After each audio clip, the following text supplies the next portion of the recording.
noite. Boa noite. Que bom, né? Nós estamos mais uma vez na casa do nosso Pai. E assim, para adorá-lo, né? E bendizer do seu nome. Então, para nós iniciarmos a adoração, né? Vamos iniciar com o hino 459, cada dia mais perto.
Verei Jesus.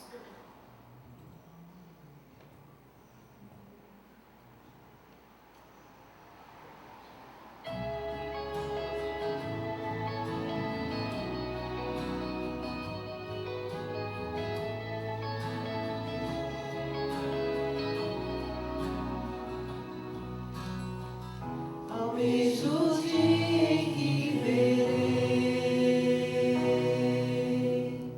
uma pequena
de 5.000 pessoas.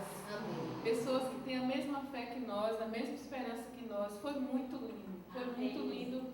Nós sentimos a presença do Espírito Santo ali, cada louvor, cada pregação, e isso nos motiva a estar aqui, a pregar para as pessoas e falar que esse Jesus muito em breve vai voltar. Amém. Essa é a nossa esperança. Amém. Vamos continuar louvando? 466, um pouquinho mais, bem pouquinho, logo o nosso Jesus vai voltar para nos tirar deste mundo. Amém. Vamos nos colocar em pé e vamos louvar o Senhor.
Pai eterno que está nos céus, louvado e exaltado seja o teu nome, Senhor.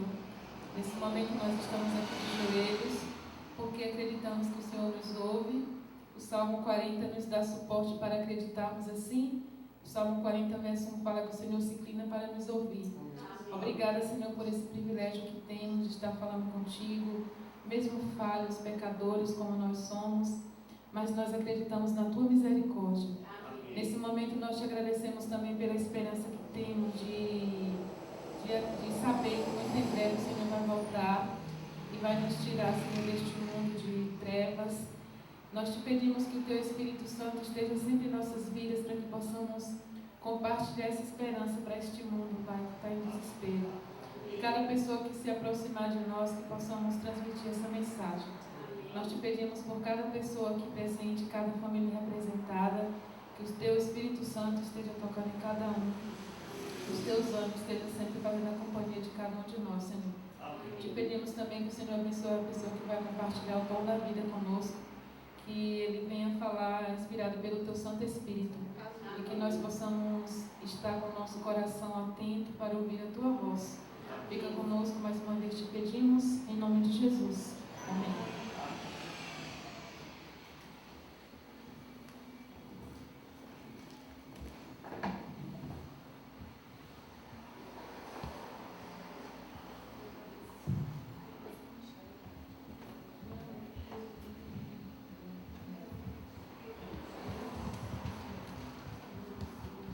Boa noite, igreja. Tudo bem com vocês? Quero cumprimentar a igreja e também a quem nos assiste. Nosso culto está sendo transmitido ao vivo. Isso é uma bênção para a honra e glória de Deus. Então, aqueles que estão em casa ou que vão assistir posteriormente, que Deus possa abençoá-los também ricamente. Amém? Estamos vivendo ainda o resquício, da festa de ontem. Foi muito bom ver os nossos irmãos se entregando a Jesus numa linda festa aqui. E nós temos certeza que o céu está em festa também pelas vidas que foram entregues a Jesus. Amém? Convido você a abrir sua Bíblia no livro de Mateus, capítulo 24. Mateus, capítulo 24.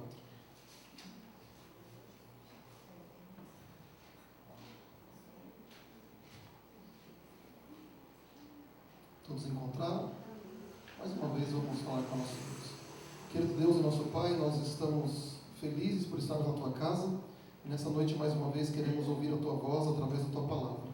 Que Teu Espírito Santo fale conosco, é o que te pedimos, agradecemos em nome de Jesus. Amém. Queridos, cada dia que passa nós vivemos momentos que esse mundo é terrível. Estamos agora com mais uma guerra, já tínhamos a guerra da Ucrânia ali na Europa, e agora mais uma guerra eclodiu. Quando isso acontece, eu não tenho como não voltar os meus olhos e o meu pensamento aqui para o sermão profético que Jesus fez no capítulo 24 de Mateus. E nós vamos ler alguns versos e meditar mais uma vez. Talvez você já tenha ouvido ou lido esse capítulo da Bíblia por diversas vezes. Várias vezes você já leu. Mas eu queria lembrar a cada um de nós, a vocês e a mim também, que nós precisamos sempre estar atentos aos conselhos e advertências de Jesus. E se a gente lembrar dos discípulos, quantas vezes Jesus os advertiu, por mais de 1 ano, por mais de 2 anos, falando das suas palavras, falava abertamente da sua morte, e como os discípulos não entendiam às vezes o que Jesus queria dizer. Então eu creio que é sempre importante a gente estar revisando ali o que Jesus nos falou. Mateus capítulo 24, a partir do verso 1. O sermão profético, a destruição do templo. Tendo Jesus saído do templo, ia se retirando quando se aproximaram dele os seus discípulos para lhe mostrar as construções do templo. Ele, porém, lhes disse: não vedes tudo isso? Em verdade vos digo que não ficará aqui pedra sobre pedra que não seja derrubada. O princípio das dores. No Monte das Oliveiras achava-se Jesus assentado, quando se aproximaram dele os discípulos em particular e lhe pediram: dize-nos quando sucederão estas coisas, e que sinal haverá da tua vinda e da consumação do século? E ele lhes respondeu: vede que ninguém vos engane, porque virão muitos em meu nome dizendo: eu sou o Cristo, e enganarão a muitos. E certamente ouvireis falar de guerras e rumores de guerras. Vede, não vos assusteis, porque é necessário assim acontecer, mas ainda não é o fim. Porquanto se levantará nação contra nação, reino contra reino, e haverá fomes e terremotos em vários lugares. Porém, tudo isso é o princípio das dores. Então sereis atribulados e vos matarão. Sereis odiados de todas as nações por causa do meu nome. A gente vai parar por aí a leitura. Jesus saiu do templo de Jerusalém. Eles subiram um vale, um monte, e juntamente com seus discípulos, 4 deles estavam juntamente com Jesus. O monte que eles subiram, eles ficavam acima a 90 metros da construção do templo. Então eles tinham uma visão privilegiada ali do templo. E naquela altura eles podiam observar ali o templo, a sua construção magnífica. Aquele templo estava em construção há mais de 50 anos. Herodes mandou muitos tesouros, tanto judeus quanto romanos, ali para a construção do templo, pedras maciças de mármore, ou seja, era uma construção belíssima. E quando os discípulos olharam ali, contemplaram o templo, e era o orgulho de todo judeu aquele templo ali, para eles tinham o maior orgulho daquele templo, Eles falaram para Jesus: Senhor, olha que pedras, olha que construções, Senhor. Em Marcos, no capítulo 13, os discípulos eles falam exatamente isso: Senhor, olha que pedras, que beleza que são isso. E Jesus dá uma resposta que eles não estavam esperando. Vocês estão vendo essas construções? Eu afirmo para vocês que não vai ficar pedra sobre pedra que não seja derrubada.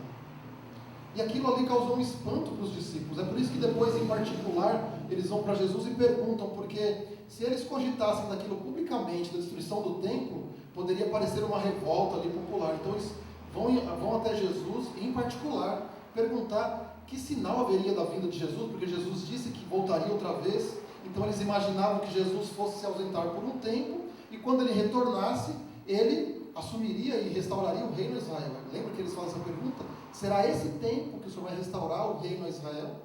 E Jesus responde para eles: não vos compete conhecer tempos e épocas que o Pai reservou pela sua exclusiva autoridade. Então eles fazem essa pergunta para Jesus, Jesus dá essa resposta. Eu confesso que há um tempo atrás, bem um tempo atrás, né, até quando eu não estava um pouquinho afastado da igreja, eu olhava para essas construções que a gente tem, né? São Paulo tem arranha-céus imponentes, quando você anda ali pela Faria Lima, pelo Brooklyn, e eu ficava pensando, tudo isso aqui vai ser destruído. E eu olhava até com um certo ceticismo assim, falava, poxa, como é que vai ser destruído todas essas edificações, todos esses prédios, tudo que o homem construiu, esse mundo vai ser destruído? Eu ficava na minha mente, mas eu estava meio afastado, e você acaba ficando meio incrédulo, né? Mas depois do 11 de setembro, não tem como a gente não ter uma certeza que ali não foi nem a ação de Deus, foi a ação do homem, de que grandes edifícios, à prova de incêndio, à prova de qualquer coisa, foi ao chão em segundos. Então a gente sabe que aquilo que Deus falou vai acontecer. E foi assim que Jesus disse também para os discípulos que aconteceria com aquele templo ali de Jerusalém. E Jesus vai dando alguns sinais que aconteceria da destruição de Jerusalém. A gente tem que entender que esse capítulo 24 de Mateus, alguns versos se referem à destruição de Jerusalém, e outros versos têm uma dupla aplicação também, que nos remete ao fim dos dias antes da volta de Jesus. Então eles podem ser usados nas duas situações. Alguns se referem exclusivamente à destruição do templo, que da época de Jesus até o seu cumprimento faltava 40 anos ainda. Jerusalém foi destruída no ano 70 pelo general Tito. Então Deus ainda deu um tempo de graça para aquela nação. Se a gente se lembrar um pouquinho, quando Jesus foi crucificado, lembra o que os judeus falaram? Caia sobre nós e sobre os nossos filhos o sangue dele. E eles pediram isso. E quando eles crucificaram Jesus, eles rejeitaram como nação o plano de Deus. Deus ainda concedeu misericórdia de 40 anos para aquela cidade e para o seu povo, para que eles se arrependessem. Os filhos não haviam passado por isso. Deus deu a oportunidade para que eles também pudessem, por eles próprios, tomar a sua decisão. Mas os filhos também correram no mesmo pecado dos pais.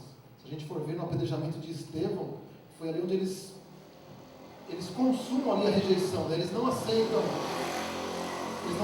o Messias, e depois também não aceitam a mensagem que os apóstolos continuaram a pregar. Lembra que Jesus disse: primeiro vão as ovelhas perdidas da casa de Israel, preguem primeiro para eles. Mas Estevão foi apedrejado ali. Então eles, vez após vez, foram se endurecendo, e Jesus disse que aquela cidade seria destruída.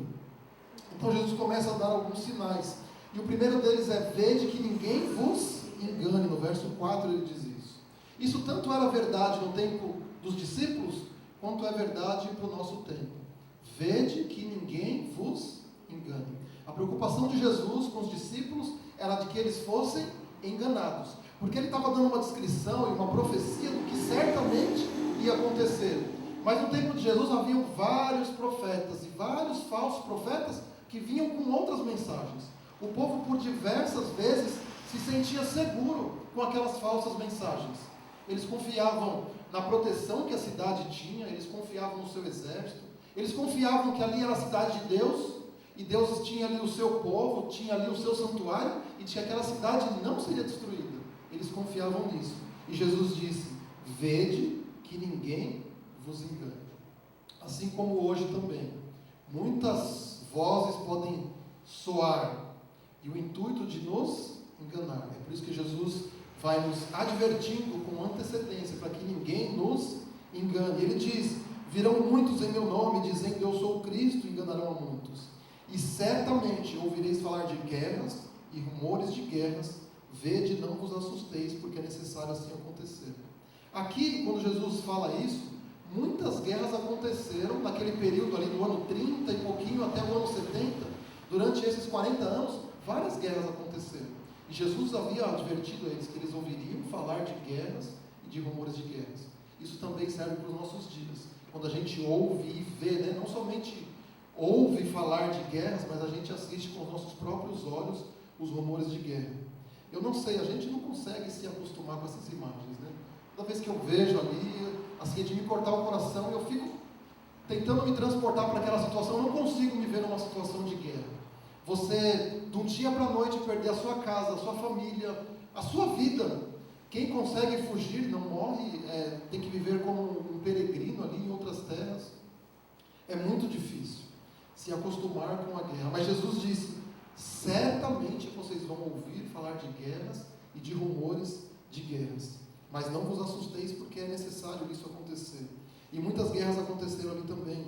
Se levantará nação contra nação, reino contra reino, haverá fomes e terremotos em vários lugares. E naquele período ali também houve pelo menos 4 grandes períodos de fome ali, antes da destruição de Jerusalém no ano 70. Eles passaram por 4 períodos de fome ali também. No verso 8, porém tudo isso é o princípio das dores. Verso 9, então sereis atribulados e vos matarão. Sereis odiados de todas as nações por causa do meu nome. Se a gente olhar para a vida dos discípulos, todos eles, tirando João, eles morreram assassinados. Tiago foi passado a fio da espada.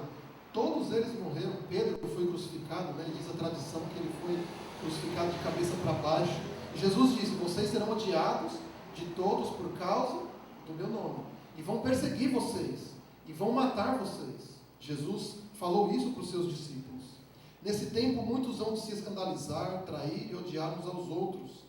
Levantar-se-ão muitos falsos profetas e enganarão a muitos.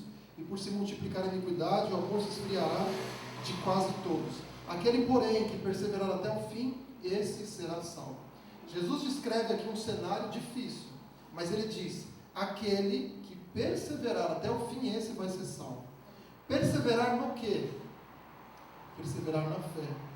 Porque a tentação, a grande tentação dos discípulos, e que nós temos também é o quê? É abandonar a fé, não é? É a gente, como é que se diz o nome aí? É apostatar, né? Esse é o grande perigo que os cristãos correm.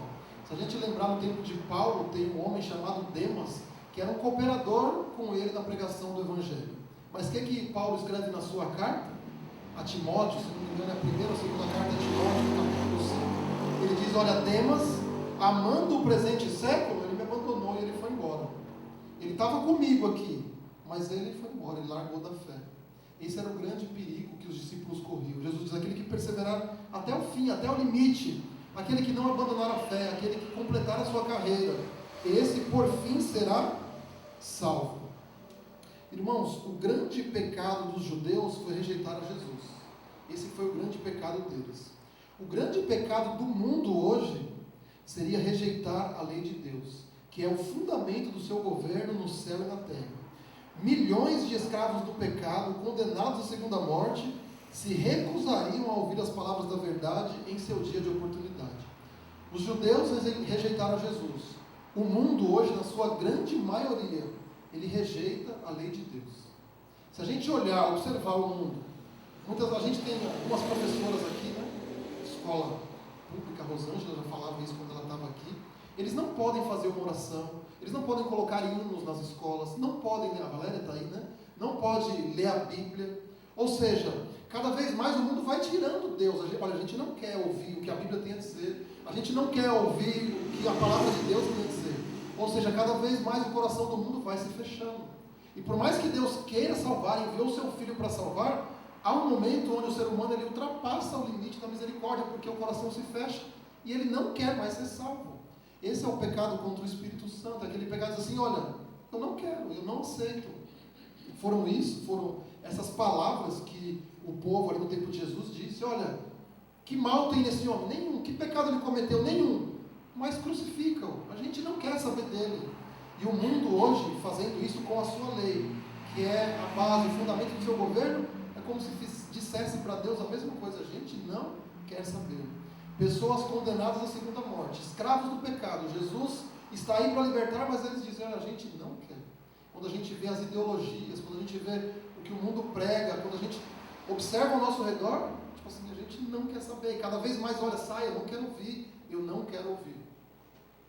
E assim como foi o juízo de Deus caiu sobre Jerusalém, o juízo de Deus cairá sobre essa terra também.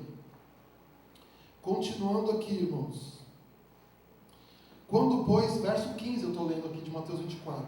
Quando, pois, virdes o abominável da desolação de que falou o profeta Daniel, no lugar santo, quem lê entenda. Então os que estiverem na Judéia fujam para os montes, quem estiver sobre o eirado não desça a tirar da casa alguma coisa, e quem estiver no campo não volte para trás para buscar a capa. Aqui foi o que Jesus orientou aos seus seguidores. Olha, quando vocês virem a abominação do que falou o profeta Daniel, vocês fujam. O que significava isso? O exército romano sitiou Jerusalém. E eles fincaram ali os seus estandartes romanos. Aquilo ali significava o quê? A desolação. A abominação de que falou o profeta Daniel. E Jesus falou, quando vocês virem ali a cidade sitiada, isso é um sinal para vocês saírem da cidade. Fujam. Quem estiver nos montes, não volte. Quem estiver na casa, não volte para pegar a capa. Por quê? Porque a destruição é certa. Esse primeiro cerco, ele aconteceu, tem o nome lá do general, que eu já esqueci, mas eles fizeram o primeiro cerco a Jerusalém. Estranhamente, assim, sem nenhuma razão plausível, eles foram embora. Eles desistiram de tomar Jerusalém. E o povo que estava dentro de Jerusalém, o exército, eles foram atrás do exército romano, perseguiram, conseguiram destruir vários, pegaram os despojos e voltaram para lá e com uma sensação de triunfo, de vitória. Porque aquele cerco ali foi mal sucedido. Para quem estava atento nessas palavras de Jesus, eles falaram, esse é o sinal para a gente se mandar e não voltar mais. Para aqueles que não deram ouvido às palavras de Jesus, eles voltaram para a cidade, achando que estavam mais fortalecidos, que haviam derrotado a eles, e eles voltaram com um senso de confiança de que eles estavam mais fortes. Os cristãos identificaram que era um sinal para eles fugirem, porque Jesus havia advertido. Pouco tempo depois, o general Tito voltou com uma segunda incursão ali e sitiou a cidade. E foi bem na época da Páscoa. Havia muitos judeus que estavam dentro da cidade por conta da Páscoa. E eles sitiaram a cidade. Havia pouco alimento ali. E se a gente lê essa história, está no capítulo 1 do livro Grande Conflito. Ellen White relata, e também de acordo com os historiadores, de que nessa época aí morreram cerca de 1 milhão de judeus. Fora, alguns tentavam escapar da cidade para ali fora buscar alguma planta, alguma coisa para comer, e eles eram capturados e eram torturados e mortos, e alguns deles crucificados. Os que conseguiam voltar com algum tipo de alimento, os que estavam dentro da cidade saqueavam esse alimento. Diz Ellen White, no capítulo 1 do livro Grande Conflito, que as pessoas que ficavam lá por conta da fome, elas comiam o couro dos cintos, dos sapatos, devido à angústia que eles viviam ali. E o general Tito, de todas as formas, ele queria poupar o templo, ele não queria destruir o templo. E ele deu ordem para que as pessoas se entregassem, mas eles não se entregaram. Inclusive o historiador Cláudio Josefo foi um dos que fez a mediação ali, dizendo para que o povo salvasse a cidade, eles mesmos se entregando, mas eles não se entregaram. Quando por fim os soldados invadiram a cidade, o general deu ordem para que eles poupassem o templo. Ele não queria que o templo fosse destruído. Mas um soldado atirou para dentro do templo uma chama lá que pegou fogo rapidamente, ali foi destruído. As pessoas que estavam escondidas ali rapidamente foram mortas e o sangue escorreu por todas as escadas do templo ali. Jesus havia advertido. Por muitas vezes ele advertiu o seu povo e a sua cidade, mas eles não quiseram ouvir. A gente tem um lamento triste de Jesus dizendo, Jerusalém, Jerusalém, você que mata os profetas, quantas vezes eu quis salvar vocês, assim como a galinha faz com os pintinhos debaixo das asas, mas vocês não quiseram ouvir. Jesus, ele chorava pelo seu povo que seria destruído, simplesmente como um resultado da ação deles. E lendo aqui no livro, muitas vezes a gente pensa, olha, Deus enviou um juízo, né? Deus enviou um castigo. Essa é uma visão distorcida que a gente tem. Aqui é nos dito que Deus simplesmente lhe retira a sua proteção. Deus, por muitas vezes, ele protegia o seu povo e não permitia que o mal chegasse até eles. Quando Deus retira a sua proteção, o que sobra para eles é o resultado das escolhas que eles fizeram. Olha, quando eles rejeitam a Cristo, quando eles rejeitam a Deus, logicamente eles estão escolhendo um outro Senhor, e não é Deus. E Deus permite então que eles colham aquilo que eles plantaram. Então os juízos que vêm sobre aquele povo é o resultado daquilo que eles plantaram e daquilo que eles escolheram. Assim como foi naqueles dias, hoje também a gente tem essas advertências. Não temos como saber o quanto devemos a Cristo a paz e proteção que desfrutamos. O poder refreador de Deus impede que a humanidade se coloque sob o controle total de Satanás. Hoje Deus ainda age com misericórdia sobre esse mundo. A gente vê que mesmo esse mundo que rejeita, que pisa na palavra e na lei de Deus, ainda tem uma proteção especial de Deus. Por que Satanás não varre e não destrói tudo isso? Porque Deus ainda está com a sua mão, protegendo e clamando através do Espírito Santo, para que ouçam a voz e sejam salvos. E ainda mais, diz Deus, né, na sua palavra, não tenho eu prazer na morte do ímpio, antes eu prefiro que ele se converta e viva. Deus diz, eu não tenho prazer na morte do ímpio. E nós não temos a dimensão do quanto nós temos de paz, e quanto nós devemos a Jesus ainda, essa proteção que nós temos. Os desobedientes e ingratos têm todos os motivos para agradecer pela misericórdia divina. Mesmo os ingratos e os desobedientes, e quem não quer saber nada de Deus, eles têm motivos para agradecer, porque Deus ainda tem poupado as suas vidas, e tem concedido bênçãos ainda, mandando a chuva, o sol, concedendo vida e oportunidade ainda para que se arrependam. Mas, quando as pessoas passam dos limites dos apelos pacientes de Deus, a força refreadora é retirada. Deus não age como executor da sentença, olha o que eu falei. Não é Deus que executa essa sentença contra a transgressão. Ele deixa os que rejeitam sua misericórdia colherem o que plantaram. Cada raio de luz rejeitado é uma semente lançada e produz uma colheita infalível. Quando se resiste com persistência ao Espírito de Deus, ele por fim se retira. Então não resta poder para controlar os desejos maus do coração, nenhuma proteção contra a maldade e o ódio de Satanás. Está vendo? Deus não executa, mas ele tira a sua proteção e permite que as pessoas colham aquilo que elas plantaram. A gente tem na Bíblia essa admoestação, né? De Deus não se zomba. Aquilo que o homem plantar, ele também vai semear. O homem pode plantar o que ele quiser. Ele é livre, né? Tem um livre-arbítrio para fazer o que ele quiser. Mas ele tem que colher também aquilo que ele plantou de acordo com as suas obras. E depois Jesus continua ali falando sobre a grande tribulação. Eu queria ler com vocês o verso 22. Não tivessem aqueles dias sido abreviados, ninguém seria salvo, mas por causa dos escolhidos, tais dias serão abreviados. Aqui também Jesus dá uma advertência, né? Se disserem que ele está dentro da casa, não vai. Se disser que ele está no deserto, não vai. Dizendo que quando ele voltar, todo olho o verá. Mas aqui diz que aqueles dias seriam abreviados. Tanto aqueles dias, que a Bíblia diz aqui, ele fala de uma grande tribulação, e aqui no meio, aqui a gente tem uma grande profecia que você deve conhecer, ou já ouviu falar, que é a profecia dos 1260 anos. É o período conhecido como a Idade Escura. Começou em 538 da nossa era e foi até o ano de 1798. Foi a época da supremacia papal. A Bíblia foi tirada, as pessoas viviam em trevas, não conheciam a palavra de Deus. Aqueles que queriam permanecer fiéis eram perseguidos e mortos.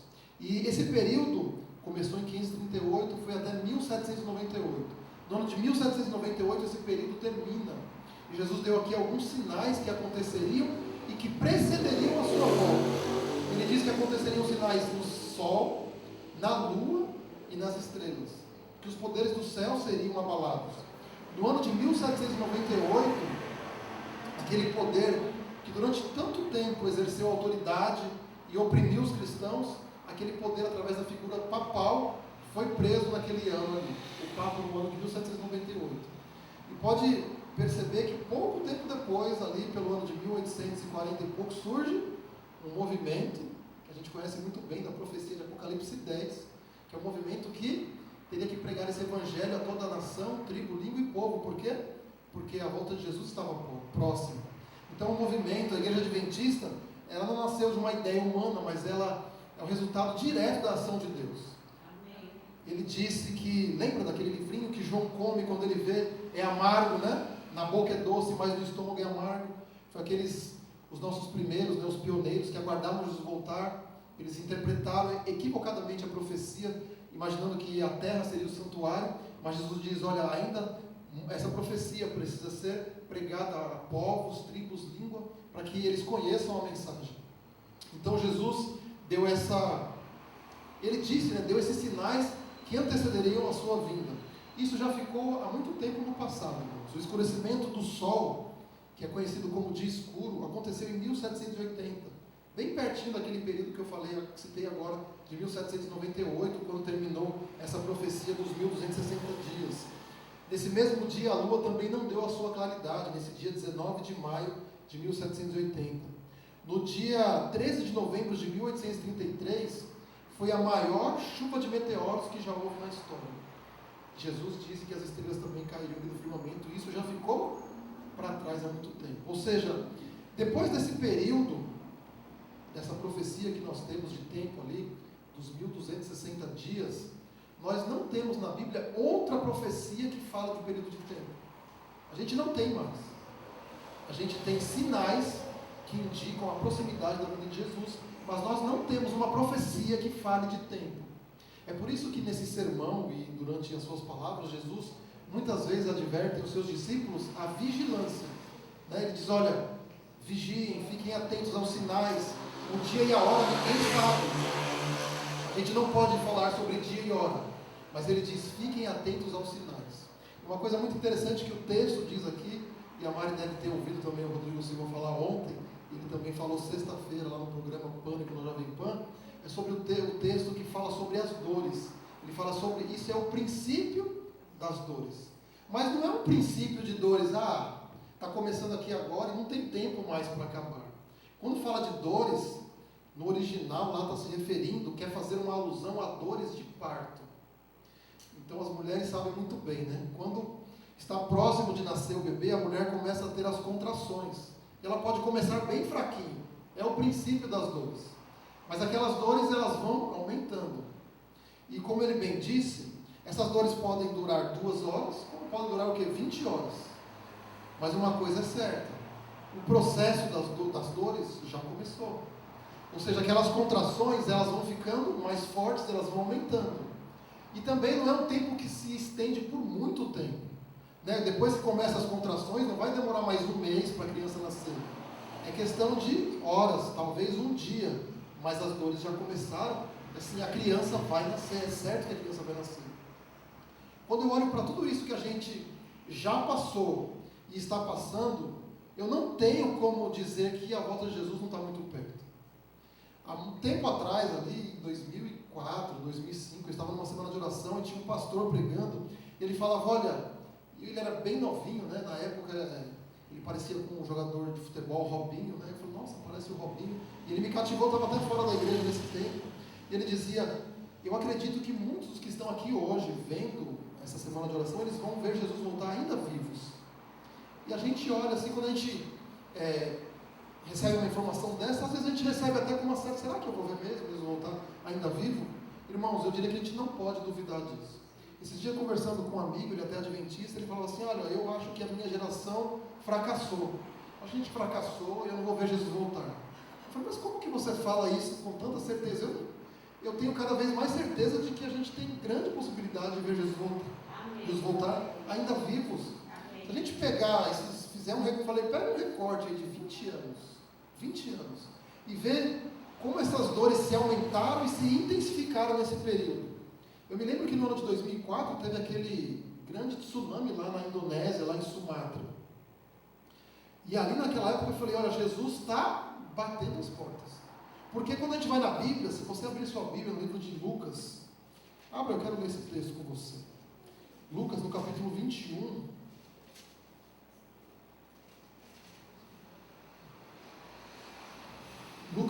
21, no verso 25. Lucas 21, 25. Todos encontraram? O que é o subtítulo aí? O subtítulo em letra mais forte ali. A vinda do Filho do Homem, ou seja, essa parte do texto aqui está falando sobre a volta de Jesus. Lê o verso 25 para a gente, Mário, por favor. Haverá sinais no sol, na lua, nas estrelas, sobre a terra, angústia entre as nações, em perplexidade, por causa do bramido do mar e das ondas. Olha só o que esse texto diz. Um dos sinais da volta de Jesus era a angústia entre as nações por causa da perplexidade por conta do bramido das ondas, do mar e das ondas. Em 2004, com esse tsunami lá em Sumatra, mais de 230 mil pessoas perderam a sua vida. Eu me lembro quando eu olhava nas bancas ali, que você via os jornais, a palavra, né, as manchetes diziam exatamente essa palavra, perplexidade. O mundo estava perplexo. A gente viu as imagens, ondas de mais de 20 metros, arrastando as casas e as pessoas e devastando tudo pela frente. Eu me lembro que eu estava afastado da igreja, e eu falei, Jesus está voltando e eu estou perdido. Eu lembro que esse era o meu pensamento assim, ele está voltando aí, olha isso aqui, 300 mil pessoas quase perdendo a vida e eu estou afastado. Porque esse era um indicativo, e é um indicativo, de um dos sinais da volta de Jesus. A perplexidade. Olha o verso 26. Haverá homens que desmaiarão de terror e pela expectativa das coisas que sobrevirão ao mundo, pois os poderes do céu serão abalados. Logo depois desse incidente aqui, 1 ou 2 dias depois, pouco tempo depois, teve pessoas que morreram. Eu li essa manchete, porque anunciaram que vinha um outro tsunami, e ele morreu só na expectativa de vir um outro tsunami desse aí, de tanto terror, de tanto pavor, de tanto medo. Ou seja, isso aqui já aconteceu tem quanto tempo? Ficou lá para trás, 2004. A gente pega em 2011, teve no Japão, um grande, varreu ali o Japão, o mar ali também.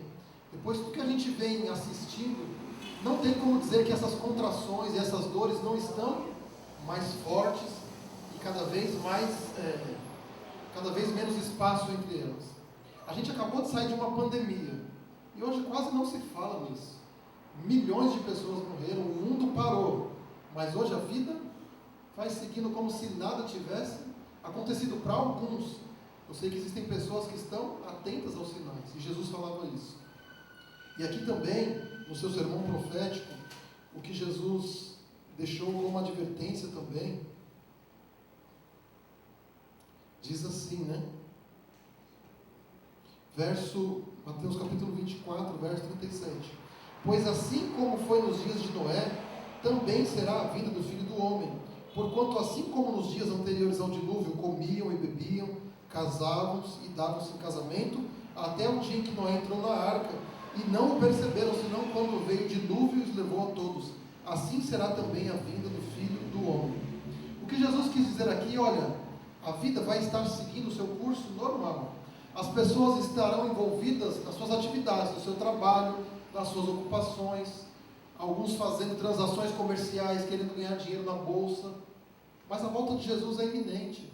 Noé pregou por 120 anos, até o dia que ele entrou na arca, mas a vida dos antediluvianos continuava seguindo o seu fluxo normal. Eles saíram para trabalhar, alguns para cometer as suas maldades, os seus pecados, e ninguém percebeu que Noé já estava dentro da arca e as portas já haviam sido fechadas.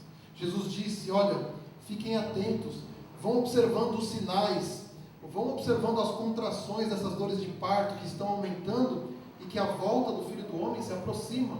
Porque assim como foi nos dias de Noé, o grande risco que a gente corre é se acostumar com essas coisas, se acostumar com essas notícias.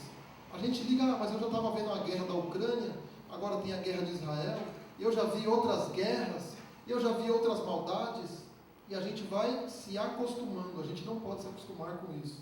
A gente tem que entender que Jesus está às portas. Ele diz, fiquem atentos, observai os sinais. E aí Jesus conta umas parábolas. Fiquem atentos, assim como a figueira, né? Quando ela produz ali os seus frutos, sabei que o verão já está próximo. Eu não sei quanto tempo Jesus vai demorar para voltar, Mas eu não posso dizer também que está longe. Eu não posso dizer também, como meu amigo falou, que é eu falei, você me permite eu discordar de você, mas eu não posso dizer que, sabe, tem esse pensamento aí, que vai vir outra geração. Pode ser que sim, pode ser que sim. A grande probabilidade é que não, mas pode ser, a gente não sabe. Como Jesus disse, o dia e a hora ninguém sabe, mas os sinais indicam que a volta de Jesus está muito próxima. Irmãos, é assim, eu confesso que eu fico espantado assim, quando eu vejo aquelas imagens. Bebês sendo decapitados. É que nem as pessoas falam, quando se está numa guerra, existem leis que norteiam uma guerra. Ou seja, militares atacam militares, né? Ou seja, são pessoas preparadas para o combate. Agora, quando um grupo terrorista mata pessoas civis, pessoas que não estão armadas, pessoas que estão ali nas suas casas, trabalhando, cuidando das suas famílias, decapitando bebês. E assim, o que a gente vai ver mais? Eu imagino que o coração de Deus está chorando, angustiado para poder voltar. E aqui nós temos um texto, um verso que diz, se aqueles dias não fossem abreviados, ninguém seria salvo, porque é muita maldade. E por conta da maldade, do pecado, o que a Bíblia diz? O amor vai esfriando, a gente vai ficando dessensibilizado, a nossa sensibilidade vai perdendo. Porque também se a gente, confessa, a gente for muito sensível, né? A gente leva tanta pancada, mas se a gente for tão sensível, a gente não aguenta. Por outro lado, se a gente é insensível, o amor esfria, a gente tem que ter um equilíbrio, um meio termo, mas a gente tem que pedir que Deus nos ajude a entender que tempo nós estamos vivendo. O que está acontecendo à nossa volta?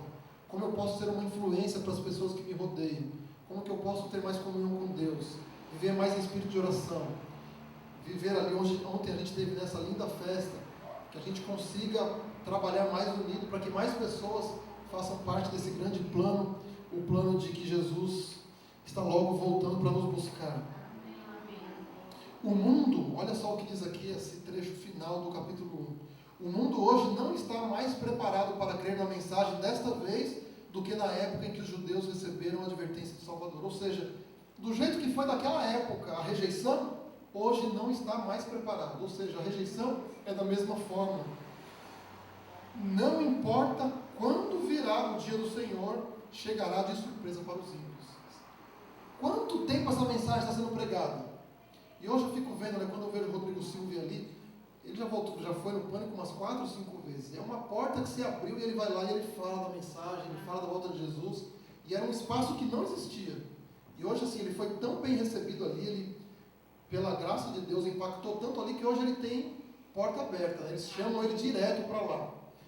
Mas por mais que esteja sendo falado, por mais que as pessoas que não davam ouvidos hoje estão falando sobre isso, ainda diz que vai pegar os ímpios de surpresa.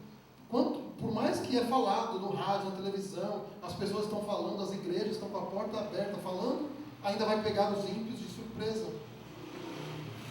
Enquanto a vida prossegue de forma costumeira, enquanto as pessoas estão absorvidas em prazeres, negócios, no acúmulo de dinheiro, enquanto os líderes religiosos louvam o progresso do mundo e as pessoas são entorpecidas por uma falsa segurança, então, como ladrão à meia-noite, entra furtivamente na casa desprotegida, súbita destruição sobrevirá aos maus e descuidados e de modo nenhum escaparão.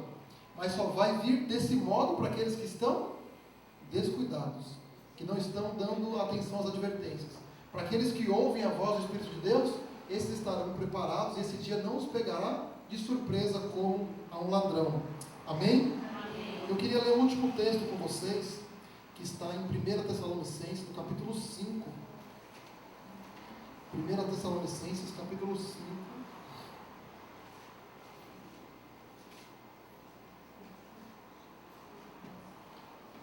Nós vamos ler os versos 2, a partir do verso 1. 1 Tessalonicenses 5, a partir do verso 1. Irmãos, relativamente aos tempos e às épocas, não há necessidade de que eu vos escreva, pois vós mesmos estáis inteirados com precisão de que o dia do Senhor vem como ladrão de noite. Quando andarem dizendo paz e segurança, eis que lhes sobrevirá repentina destruição, como vêm as dores de parto, a que está para dar à luz, e de nenhum modo escaparão. Mas vós, irmãos, não estáis em trevas, para que esse dia como ladrão vos apanhe de surpresa, porquanto vós todos sois filhos da luz e filhos do dia. Nós não somos da noite nem das trevas. Assim, pois, não durmamos como os demais. Pelo contrário, vigiemos e sejamos sóbrios. Ora, os que dormem, dormem de noite, e os que se embriagam, é de noite que se embriagam. Nós, porém, que somos do dia, sejamos sóbrios, revestindo-nos da couraça da fé e do amor, e tomando como capacete a esperança da salvação. Porque Deus não nos destinou para a ira, mas para alcançar a salvação mediante nosso Senhor Jesus Cristo, que morreu por nós, para que, quer vigiemos, quer durmamos, vivamos em união com Ele. Consolai-vos, pois, uns aos outros, edificai-vos reciprocamente, como também estáis fazendo. Amém? Aqui, Paulo está dizendo que nós não somos da noite. Então, como nós somos do dia, nós estamos vigiando, e esse dia não nos pegará de surpresa. Que Deus nos abençoe, que nós possamos estar com nossos olhos, a nossa mente, o nosso coração alerta aos sinais da proximidade da vinda de Jesus. E que aquela promessa, a bendita esperança, que Jesus foi preparar um lugar para nós, e não somente para nós, para tantos irmãos nossos que hoje estão sem o lar, chorando pelos seus entes queridos que estão sendo mortos. Muito em breve Jesus colocará um ponto final na história do mal e do pecado. E como a Bíblia diz, Deus nos preparou um lar, uma cidade. E muito em breve todos nós estaremos lá com o Senhor. Amém. Amém?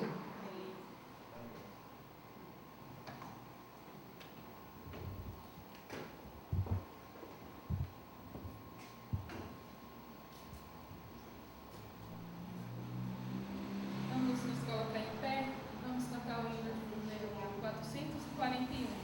Vencendo, vem Jesus.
Obrigado, Senhor, porque nós temos a promessa e a certeza de que muito em breve será cumprida, de que o Senhor virá para nos buscar, Senhor. Esse mundo está agonizando no pecado, nas dores, na morte, na tristeza, na guerra, e nós temos vivenciado momentos difíceis, de muita luta, de muita dor, Senhor. Nós ainda temos as Tuas bênçãos, a Tua proteção, mas existem pessoas nesse momento que estão sofrendo de maneira desesperada, Senhor. e nós temos a certeza de que o Senhor também se compadece delas. E nós, ao observarmos os sinais que estão acontecendo, essas dores de parto, nós temos a certeza de que muito em breve o Senhor virá, Senhor. Que essa certeza possa aquecer o nosso coração, que nós possamos firmar a nossa fé nas Tuas promessas, Senhor, e que isso nos motive, nos impulsione a pregar esse Evangelho, a consagrar a nossa vida, a ter mais comunhão contigo, para que esse dia não venha de surpresa sobre nós, sobre a nossa família, Senhor, para que nós estejamos atentos aos sinais e possamos recebê-lo com alegria quando o Senhor vier nos buscar, Senhor. O Senhor deu várias advertências na Tua palavra, nesse sermão profético de Mateus capítulo 24, e um grande risco que nós corremos é no meio das nossas atividades, dos nossos afazeres, do nosso cotidiano, é nós levarmos as coisas como se fossem o curso natural, Senhor. Por favor, abra os nossos olhos, a nossa mente, para que a gente tenha os nossos corações despertos para o momento em que estamos vivendo, Senhor. Para que nenhum de nós seja pego de surpresa. Temos diante de nós mais uma semana, queremos pedir a Tua bênção, a Tua proteção, que o Senhor cuide de cada um aqui, de cada família representada, da Tua igreja ao redor do mundo todo, que nós possamos ter uma semana abençoada com o Senhor, Pai. Te pedimos que esteja conosco ao regresso aos nossos lares também. É o que te pedimos e agradecemos em nome de